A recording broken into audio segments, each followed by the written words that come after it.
En un espeluznante giro de brutalidad criminal, un joven de 16 años ha encontrado un horrible destino a manos del capo de un cártel. Revelar los secretos más profundos del jefe resultó letal para el adolescente, que fue descuartizado sin piedad. Esta escalofriante saga pone al descubierto los oscuros entresijos del crimen, exigiendo atención y subrayando lo mucho que está en juego para quienes se atreven a enfrentarse a las sombras. Acompáñanos en la historia del joven de 16 años, descuartizado por el jefe de un cártel, por desvelar su secreto más sucio y mucho más en este vídeo. Terror en los cárteles. En un espeluznante incidente, un joven de 16 años fue brutalmente descuartizado por un despiadado jefe de cártel. Este escalofriante crimen conmocionó a la comunidad, dejando a los residentes aterrorizados e incrédulos. El cadáver de la víctima, metido en una nevera portátil, fue abandonado cruelmente en un puente de la localidad, como espantoso recordatorio del poder y la brutalidad del cártel. La víctima era un adolescente aparentemente normal, con sueños y aspiraciones. Nacido y criado en una pequeña ciudad de México, creció en el seno de una familia modesta, rodeado del amor y el apoyo de sus padres y hermanos. Sin embargo, al entrar en la adolescencia, se vio arrastrado por una red de influencias que acabaría sellando su trágico destino. Fue por casualidad que el joven de 16 años se vio envuelto por primera vez en el cártel y, con el tiempo, se involucró más profundamente en él.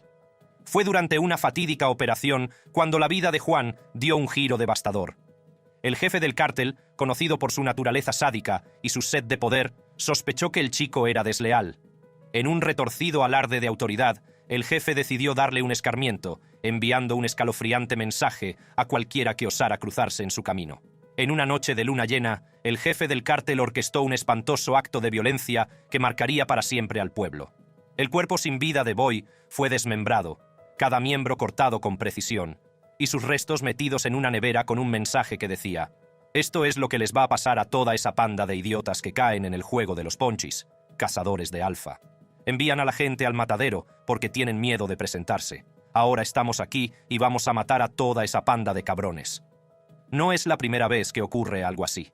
En la guerra del narcotráfico en México, los cárteles han desatado un reino de terror, recurriendo a métodos de tortura brutales e inimaginables para infundir miedo a sus rivales, ciudadanos y gobiernos.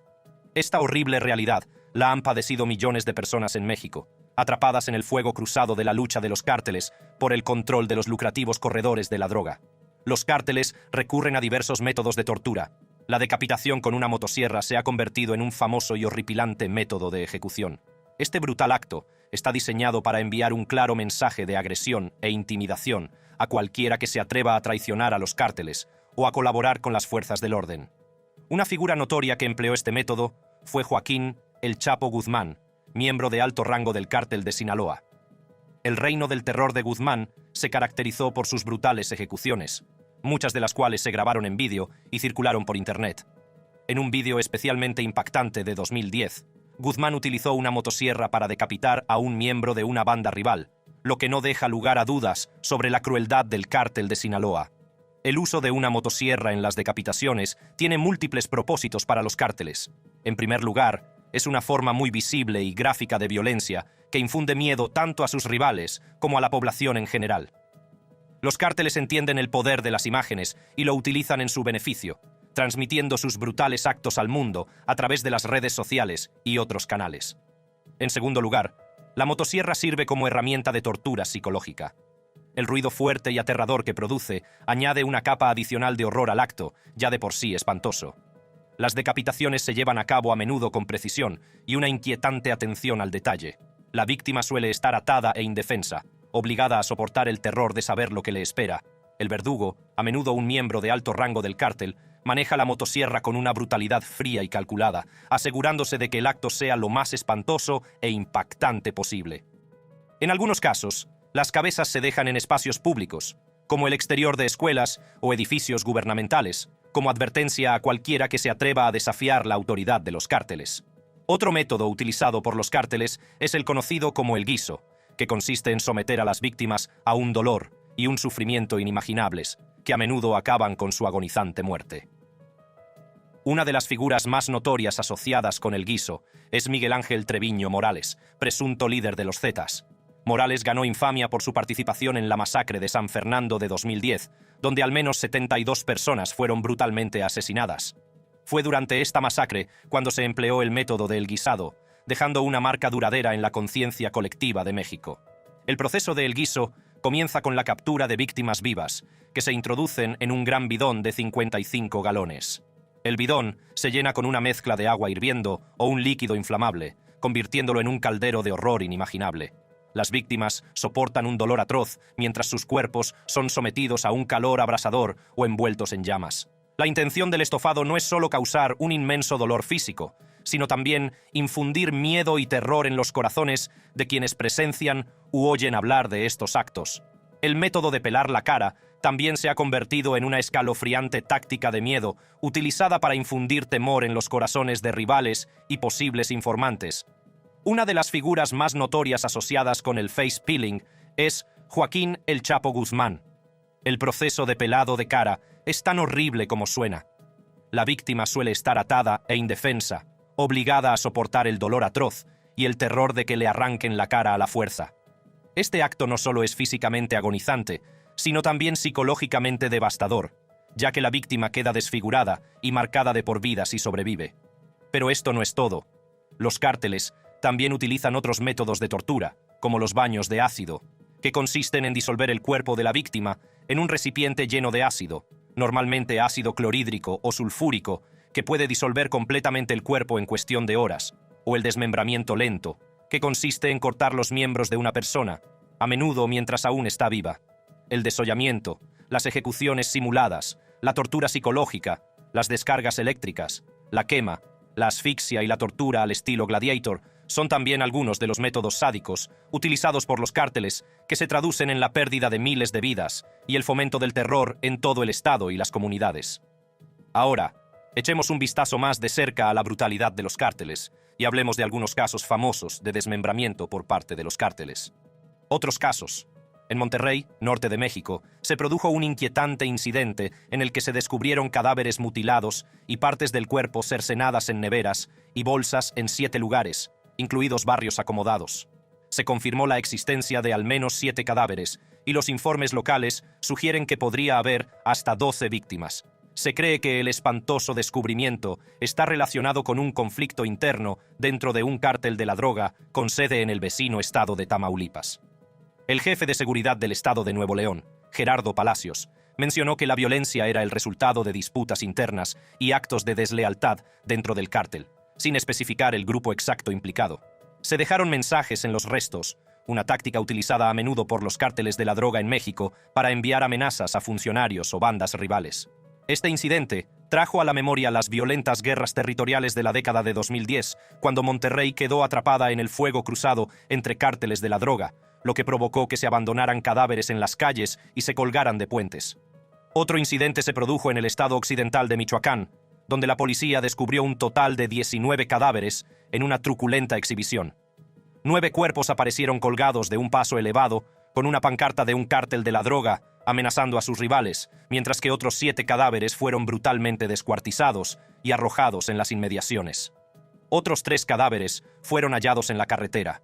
Este violento episodio recuerda a las brutales masacres perpetradas por los cárteles de la droga durante la guerra del narcotráfico en México, entre 2006 y 2012, cuando los cadáveres solían ser arrojados públicamente como mensaje a las autoridades y a las bandas rivales. Entre las víctimas había 2 mujeres colgadas del paso elevado, junto con un cuerpo desmembrado hallado en la ciudad de Uruapan. Las víctimas habían sido tiroteadas, algunas con las manos atadas y otras con los pantalones bajados.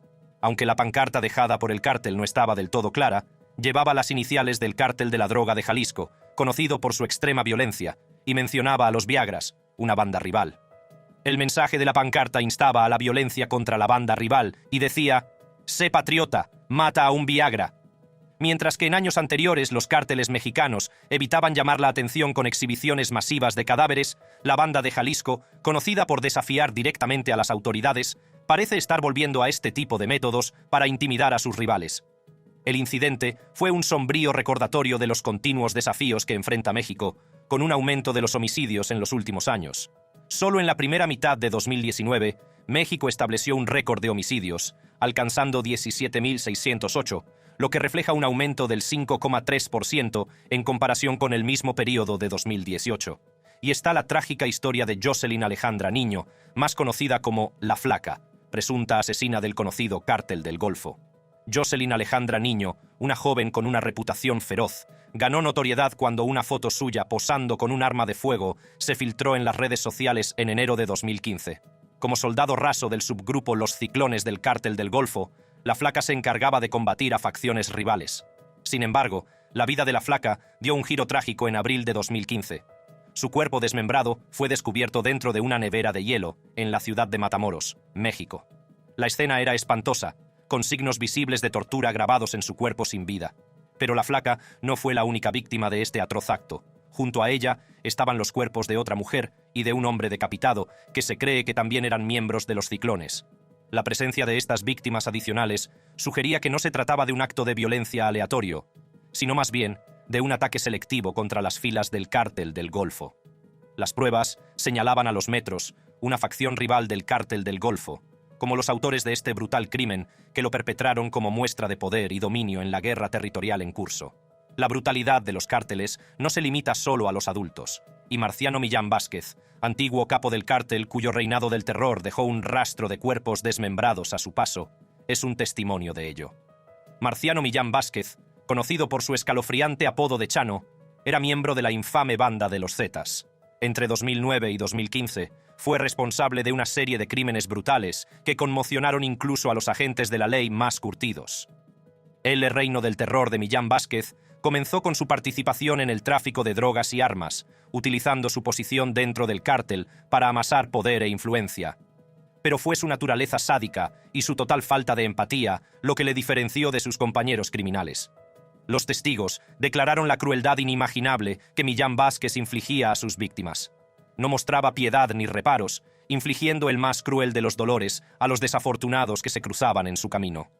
Quizás el acto más horrible cometido por Millán Vázquez fue el desmembramiento de una niña de 6 años. En un alarde de pura maldad, cogió un hacha y llevó a cabo este acto atroz delante de los indefensos padres de la niña. Pero no fue un caso aislado. Las víctimas de Millán Vázquez fueron al menos 29, sus cuerpos quemados en barriles, sus vidas extinguidas de la forma más horripilante imaginable. Aunque el reino del terror orquestado por Marciano Millán Vázquez llegó finalmente a su fin, cuando fue detenido por las fuerzas del orden y declarado culpable de asesinato, violencia, tráfico de drogas y armas y empleo de menores en un delito de drogas, los crímenes que cometió dejaron una profunda herida en los afectados. En otro incidente, se descubrieron 5 cadáveres desmembrados en bolsas cerca de la ciudad turística de Acapulco, México. Según los medios de comunicación locales, los cadáveres habían sido brutalmente descuartizados y abandonados en bolsas de plástico. Ahora, si nos trasladamos a Estados Unidos, en los suburbios de Phoenix, Arizona, se produjo un espeluznante acto de violencia que revela el largo alcance de los cárteles mexicanos.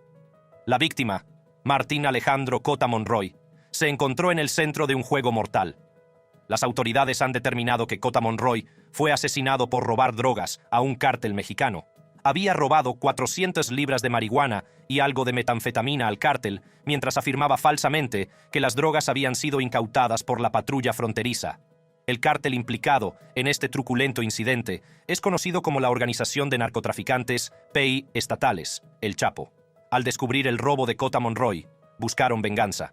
Contrataron a individuos para secuestrarlo y matarlo en Nogales, México. Sin embargo, Cota Monroy consiguió negociar por su vida, prometiendo devolver el dinero y ofreciendo su casa como garantía. A pesar de su desesperada petición de clemencia, el destino de Cota Monroy estaba sellado. El cártel contrató asesinos para que lo localizaran en la zona de Phoenix y llevaran a cabo una brutal ejecución. El cuerpo de Cota Monroy fue encontrado en un apartamento de Chandler. Su cabeza cortada yacía cerca, un escalofriante recordatorio de la brutalidad que se le infligió. La autopsia reveló que había sido apaleado y apuñalado en la cabeza, con heridas defensivas en las manos. El informe policial también mencionaba que un cártel de la droga rival, la organización Beltrán Leiva, podría haber estado planeando matar a los 3 hombres implicados en el incidente, añadiendo otra capa de peligro a una historia ya de por sí truculenta. Asimismo, se descubrieron los cadáveres descuartizados de 17 hombres en una granja del centro de México, una zona disputada por violentos cárteles de la droga. Los cadáveres se encontraron en la localidad de Tizapán el Alto, cerca de la frontera entre Jalisco y Michoacán. Las víctimas estaban desnudas, mutiladas y apiladas con cadenas alrededor del cuello. Este incidente es uno más en la larga historia de violencia de los cárteles en México, donde grupos rivales luchan por el control de las rutas de tráfico y los mercados. La familia michoacana y los caballeros templarios son algunos de los grupos de delincuencia organizada que operan en la región, conocidos por sus tácticas despiadadas y su intimidación. Estos casos de desmembramiento sirvieron como escalofriante recordatorio de la actual guerra contra el narcotráfico y del devastador impacto que tiene en la vida de personas inocentes. Tizapán el Alto, una pequeña ciudad cercana a la frontera entre Jalisco y Michoacán, no es ajena a la violencia de los cárteles. Se ha convertido en un campo de batalla entre organizaciones delictivas rivales, que compiten por el dominio del lucrativo tráfico de drogas. Fue en este ambiente tenso y peligroso donde se encontraron los cuerpos descuartizados que conmocionaron a la comunidad y a todo el país. El hallazgo se produjo en una finca situada en las afueras de Tizapán el Alto. Los cuerpos habían sido arrojados cerca de la carretera que une las ciudades de Guadalajara y Morelia. Las identidades de los hombres asesinados no fueron reveladas inmediatamente por las autoridades, dejando a las familias y seres queridos en un estado de angustia e incertidumbre. Los cuerpos habían sido asesinados en otro lugar y luego arrojados cruelmente en la propiedad, como si fueran meros objetos para desechar. El descubrimiento de los cuerpos descuartizados en Tizapán el Alto no es un incidente aislado. En mayo, las autoridades encontraron 18 cabezas humanas y restos metidos en 2 coches abandonados en la carretera que une Chapala y Guadalajara, Jalisco. El cártel de la familia michoacana, especializado en la producción y el contrabando de metanfetamina, ha sido un actor destacado en la región. El año pasado, el Departamento del Tesoro de Estados Unidos impuso sanciones al cártel por fabricar pastillas de fentanilo arco iris dirigidas a los niños. Su reino del terror se ha extendido más allá de su estado natal, Michoacán, y ha encontrado un nuevo impulso en el Estado de México y en el vecino estado de Guerrero. Las despiadadas tácticas de los cárteles, que incluyen sangrientas emboscadas a policías y residentes locales, les han granjeado una reputación de violentos e intimidatorios. Cada vez son más frecuentes los descubrimientos de cadáveres mutilados, tirados en la vía pública o colgados de puentes, en un intento de las bandas criminales por afirmar su dominio y atemorizar a sus rivales. Estos actos de violencia no solo se cobran la vida de personas inocentes, sino que dejan a las comunidades en un estado constante de miedo e incertidumbre. La pierna humana cercenada encontrada colgando de un puente peatonal en Toluca, al oeste de Ciudad de México, es otro ejemplo estremecedor de la brutalidad de los cárteles. La víctima, un hombre de entre 35 y 40 años, fue brutalmente descuartizada y se encontraron partes de su cuerpo en distintos barrios, cada una de ellas acompañada de carteles escritos a mano y firmados por el cártel de la familia michoacana. Los cárteles optan por las exhibiciones públicas de violencia como estrategia deliberada para ejercer el control, intimidar a sus rivales e infundir miedo en las comunidades. Al exhibir actos brutales en espacios públicos, los cárteles envían un mensaje de dominio, disuadiendo a las facciones rivales y desalentando cualquier desafío a su influencia. La naturaleza gráfica de estas exhibiciones se dirige tanto a la población local como a las fuerzas del orden, disuadiendo de la resistencia y la cooperación con las autoridades. El impacto psicológico sobre los testigos sirve como una poderosa herramienta, manipulando la psique colectiva de las comunidades para crear conformidad y sumisión. Además, los cárteles reconocen el papel de los medios de comunicación en la amplificación de su notoriedad, utilizando la violencia pública para atraer la atención general y reforzar su reputación de despiadados. Esta estrategia también funciona como mensaje interno, solidificando la lealtad entre los miembros del cártel mediante la cruda demostración de las consecuencias de la deslealtad o la desobediencia. Aunque estas tácticas pueden lograr objetivos a corto plazo para los cárteles, contribuyen a un ciclo de violencia y plantean retos significativos para la seguridad y la estabilidad de la comunidad. Respuesta de las autoridades. Los actos de brutalidad de los cárteles se han intensificado con el tiempo, y los cadáveres con signos de tortura y las mutilaciones rituales se han convertido en rutina. Los cárteles de la droga están librando una guerra brutal, no solo entre ellos, sino también contra la policía y el ejército mexicano. Su objetivo: desestabilizar al gobierno e infundir miedo en los corazones de los ciudadanos. Y lo están consiguiendo mediante una combinación de guerra psicológica y escandalosas demostraciones de poder. Uno de los aspectos más escalofriantes de esta escalada de violencia son los mensajes que dejan los cárteles en los cadáveres descuartizados. Estos mensajes, conocidos como narcomantas, son señales que sirven como macabra forma de comunicación. Se colocan estratégicamente junto a las víctimas, como recordatorio del dominio del cártel y de su total desprecio por la vida humana. Las narcomantas suelen contener nombres, acusaciones y amenazas. Nombran a individuos acusados de diversos delitos, dejando claro que nadie está a salvo de su alcance. Estos mensajes también afirman que las cabezas de las víctimas tienen un precio, un horripilante testimonio del valor que estos despiadados cárteles otorgan a la vida humana. Las narcomantas no solo se dejan en lugares aislados, se colocan estratégicamente en espacios públicos, donde pueden ser vistas fácilmente tanto por el público como por las autoridades. Pero la violencia no se detiene ahí. Los cárteles también han aprovechado Internet y los medios de comunicación tradicionales para difundir su voluntad de lucha y su total desprecio por la autoridad del gobierno. Utilizan estas plataformas para amplificar aún más su mensaje, exhibiendo su poder y su capacidad para llevar a cabo actos de extrema violencia. Narrador. Los funcionarios encargados de hacer cumplir la ley en México y Estados Unidos describen la situación como una partida de ajedrez tridimensional, en la que los cárteles luchan constantemente entre sí, lidian con traidores dentro de sus filas y participan en violentos enfrentamientos con la policía y el ejército. La violencia tiene múltiples propósitos, como la venganza, el envío de mensajes y la infusión de miedo. La violencia extrema de la que hacen gala los cárteles está alimentada por el lucrativo tráfico de drogas y su deseo de mantener el control sobre las rutas de contrabando hacia Estados Unidos. Los límites entre la realidad y la conspiración se difuminan en esta compleja mezcla de luchas de poder y actividades delictivas. Los cárteles operan con una sensación de impunidad, a menudo bajo la influencia de las drogas, y están dispuestos a llegar a extremos para mantener su poder y control.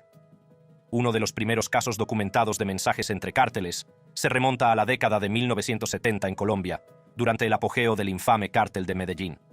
Dirigido por el famoso capo de la droga Pablo Escobar, el cartel de Medellín era conocido por sus tácticas despiadadas y la aplicación brutal de su imperio de la droga. Los cadáveres encontrados con mensajes se convirtieron en una imagen habitual en las calles de Colombia, ya que el cártel buscaba intimidar a sus enemigos y mantener el control sobre sus territorios. Desde entonces, ha habido muchos otros casos en los que se han encontrado mensajes en cadáveres y cuerpos desmembrados. En México se descubrieron 2 cadáveres sin cabeza, señal de un espantoso mensaje del cártel Jalisco Nueva Generación, conocido como la organización de narcotraficantes más peligrosa de México. El inquietante descubrimiento tuvo lugar en el istmo de Tehuantepec, Oaxaca. La primera víctima, encontrada cerca de una vía férrea, tenía una narcomanta, un cartel que explicaba el motivo del asesinato. El mensaje acusaba a los individuos de estar protegidos por las fuerzas del orden e implicados en el contrabando, la venta de drogas y los asesinatos en istmo de Tehuantepec. Declaraba ominosamente el fin de sus actividades, advirtiendo: «Vuestras cabezas tienen un precio, vamos a por vosotros», haciendo hincapié en el objetivo de los implicados directamente en empresas delictivas. La narcomanta, firmada por el CJNG, transmitía una determinación implacable, afirmando que su violencia no iba dirigida contra personas inocentes. El segundo cuerpo, descubierto al día siguiente cerca del río Malatenco de Oaxaca, también tenía una narcomanta que advertía contra la traición, lo que indicaba una escalofriante tendencia de represalias violentas por parte del CJNG contra los supuestos traidores. Otros 2 cuerpos sin vida de 2 hombres, maniatados y maltratados, aparecieron colgados del paso elevado de una autopista en el norte de México, acompañados de un mensaje manuscrito de un cártel de la droga.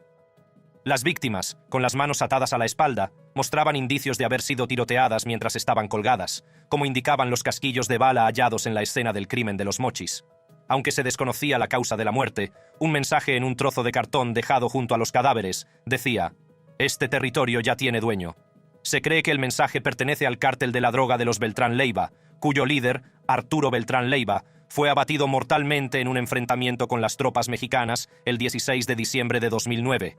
La batalla contra los cárteles en México ha sido una lucha desgarradora y continua, en la que las autoridades han tomado medidas para combatir la violencia y las actividades delictivas perpetradas por estas poderosas organizaciones criminales. Desde la declaración oficial de guerra a las organizaciones criminales en 2006, hasta la creación de una nueva Guardia Nacional, bajo el liderazgo del presidente Andrés Manuel López Obrador, las autoridades han estado en una lucha continua contra los cárteles. Para comprender realmente las acciones emprendidas por las autoridades contra los cárteles, primero debemos adentrarnos en los orígenes de estas organizaciones criminales. En la década de 1980, los grupos criminales y narcotraficantes de México comenzaron a organizarse, estableciendo distintas áreas regionales de control e intrincadas redes para el tráfico de drogas. Al principio, esta organización parecía poner orden en el tráfico ilícito. Sin embargo, a medida que aumentaba la producción y la distribución, la sed de poder y control de los cárteles desembocó en una violenta lucha por el dominio territorial y el acceso a mercados lucrativos. Esta escalada violenta llevó al gobierno mexicano a declarar oficialmente la guerra a las organizaciones criminales en 2006. El expresidente Felipe Calderón lanzó una iniciativa que pretendía combatir a los cárteles mediante el uso de la fuerza militar. Esto marcó un punto de inflexión en la lucha contra estas poderosas entidades criminales. Las autoridades estaban decididas a desmantelar los cárteles y devolver la paz y la seguridad al pueblo mexicano. Sin embargo, la batalla contra los cárteles dio un nuevo giro tras la detención y extradición de Joaquín El Chapo Guzmán, el célebre líder del cártel de Sinaloa. Este acontecimiento creó un vacío de poder dentro del cártel, lo que dio lugar a una feroz lucha interna por el control y la influencia. Surgieron facciones rivales, cada una compitiendo por nuevos territorios y afirmando su dominio. ¿Cuál fue el resultado? Un aumento sin precedentes de la violencia y el derramamiento de sangre a medida que estas facciones se enfrentaban en un intento desesperado de hacerse con el poder. A pesar del descenso inicial de los homicidios, tras las reformas del presidente Enrique Peña Nieto, México siguió luchando contra la corrupción y la violencia relacionada con el crimen. La tasa de homicidios relacionados con el narcotráfico aumentó un asombroso 22% en 2016, con más de 20.000 vidas perdidas. La magnitud de la violencia se hizo aún más evidente en 2017, cuando se descubrió en el estado de Veracruz una fosa común con los restos de más de 250 víctimas de la violencia relacionada con el crimen. La situación había llegado a un punto de ebullición y era necesario tomar medidas urgentes para restablecer la paz y la seguridad. En este contexto, el entonces candidato presidencial Andrés Manuel López Obrador, conocido popularmente como AMLO, se presentó con la promesa de revolucionar la lucha contra los cárteles. Su campaña estuvo repleta de ideas audaces, como un cambio hacia una fuerza policial dirigida por civiles y una política de abrazos, no de balas. AMLO sugirió que abordar las causas profundas de la delincuencia, como la pobreza y la desigualdad, sería clave para frenar la influencia de los cárteles. Después de ganar las elecciones y asumir el cargo en diciembre de 2018, AMLO no perdió tiempo en implementar su visión. Anunció la creación de una nueva Guardia Nacional, una fuerza híbrida de policía civil y ejército diseñada específicamente para hacer frente a los cárteles de forma directa. Este movimiento fue visto como un cambio significativo en el enfoque de la administración anterior y señaló un nuevo capítulo en la lucha contra los cárteles. Sin embargo, a pesar de estos esfuerzos, la batalla contra los cárteles ha demostrado ser una lucha cuesta arriba. Aunque se ha producido un descenso marginal en las tasas de homicidio, México sigue registrando más de 30.000 muertes anuales relacionadas con la delincuencia. Las elecciones legislativas de 2021 se vieron empañadas por la violencia, convirtiéndose en las más violentas de las últimas décadas. Las agresiones a periodistas alcanzaron máximos históricos y las reformas anticorrupción se han enfrentado a importantes desafíos. Los cárteles siguen representando una grave amenaza no solo para México, sino también para su país vecino, Estados Unidos. Según la agencia antidroga estadounidense, los cárteles mexicanos representan la mayor amenaza relacionada con las drogas para Estados Unidos. Suministran una amplia gama de drogas, como heroína, marihuana, metanfetaminas y otras sustancias ilícitas. El contrabando de fentanilo, un opiáceo sintético muy potente y el principal causante de sobredosis de drogas en Estados Unidos a través de la frontera sur, se ha convertido en una preocupación acuciante. El impacto de estos cárteles se extiende mucho más allá de las fronteras de México, suponiendo una amenaza para la fortaleza y legitimidad del gobierno mexicano y poniendo en peligro a la población civil de ambos países. La lucha contra los cárteles no solo ha sido una preocupación nacional, sino también una cuestión de cooperación internacional. En 2007, la administración de George W. Bush y el gobierno de Calderón lanzaron la Iniciativa Mérida, un acuerdo bilateral destinado a mejorar la cooperación entre Estados Unidos y México en materia de seguridad y Estado de Derecho. Sin embargo, AMLO rechazó este acuerdo, alegando su enfoque militarizado. En su lugar, trabajó con la administración Biden para desarrollar el Marco del Bicentenario, una estrategia más integral para abordar los retos que plantean el narcotráfico y la violencia. A pesar de abogar inicialmente por un enfoque menos securitizado, la administración de AMLO ha ampliado el papel del ejército en la labor policial. El Congreso de México aprobó una reforma en agosto de 2022 que permite a los militares llevar a cabo la aplicación de la ley nacional hasta 2028. Esta medida ha suscitado preocupación entre los grupos de derechos humanos, que sostienen que la actuación policial de los militares ha dado lugar a abusos contra los derechos humanos, como detenciones arbitrarias, violaciones y ejecuciones extrajudiciales.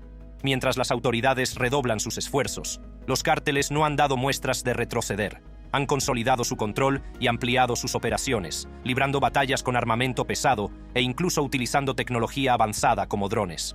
Los secuestros, asesinatos y ataques a periodistas siguen siendo frecuentes en 2023, lo que pone de manifiesto los retos a los que se enfrentan las autoridades. Acogida. El Estado ha tenido dificultades para hacer justicia a las víctimas de crímenes pasados, especialmente los cometidos por el ejército. El secuestro de 4 estadounidenses en marzo de 2023 llevó a algunos legisladores republicanos estadounidenses a proponer el envío de una fuerza militar estadounidense a México. Sin embargo, AMLO rechazó esta amenaza, calificándola de irresponsable y afirmando que no permitiría ninguna intervención en los asuntos internos de México. La batalla contra los cárteles en México dista mucho de haber terminado. Las autoridades siguen lidiando con el inmenso poder e influencia que ejercen estas organizaciones criminales. La necesidad de estrategias eficaces e integrales para combatir a los cárteles y abordar los problemas subyacentes que impulsan su existencia es más crítica que nunca. Se trata de los delitos de los cárteles y de la actuación de las autoridades. Gracias por seguir con nosotros. Si disfruta de nuestro contenido, nuestros vídeos más recientes están a un solo clic.